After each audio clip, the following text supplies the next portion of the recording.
That's probably the most discussed decision in our business is when to sell.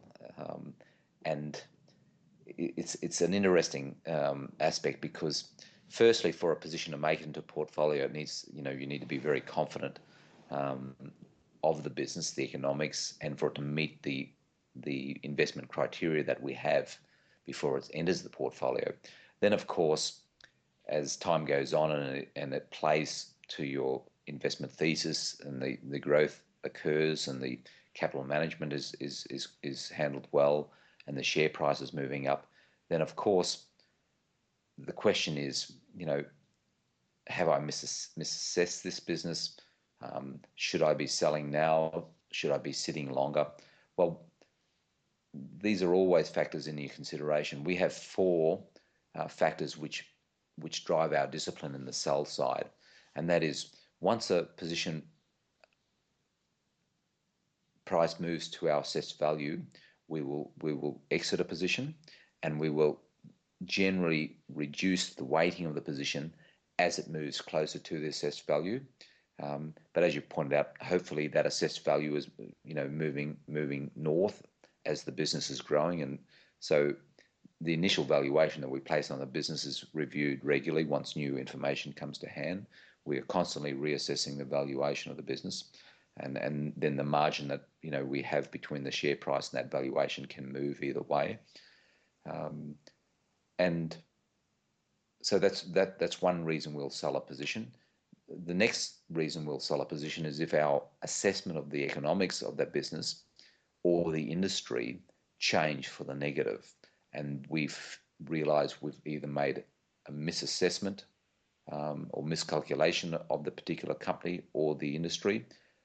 New information comes to hand which enlightens us and also highlights that we've misjudged that industry or company. Or if management change for what we believe to be a worse situation, we will then exit a position immediately, irrespective of what we feel the business is likely to do going forward. If things change to our investment thesis that is quite negative, we will exit the position. Then, of course, the third reason that we would sell a position, which I touched on briefly, and that is if we were fully invested and we had an opportunity to invest elsewhere at a greater margin of safety with the same confident or greater confidence level, we would then exit a position. So we have had positions that we have added to or reduced our weighting in due to evaluations, but we've never had a situation where the value has got to our assessed value and we've been driven to sell that position.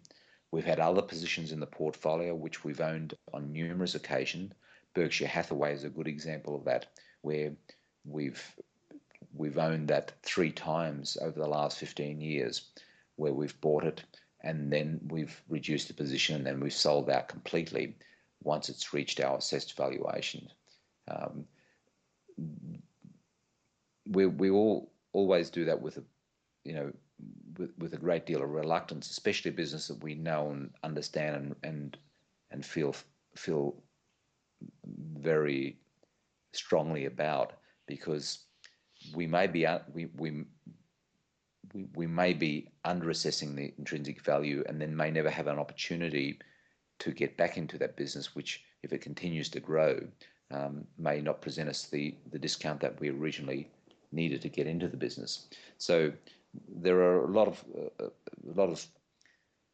discussions and thoughts about selling a position, but our investment discipline still drives us to sell a business once it reaches full valuation according to what we assess it to be.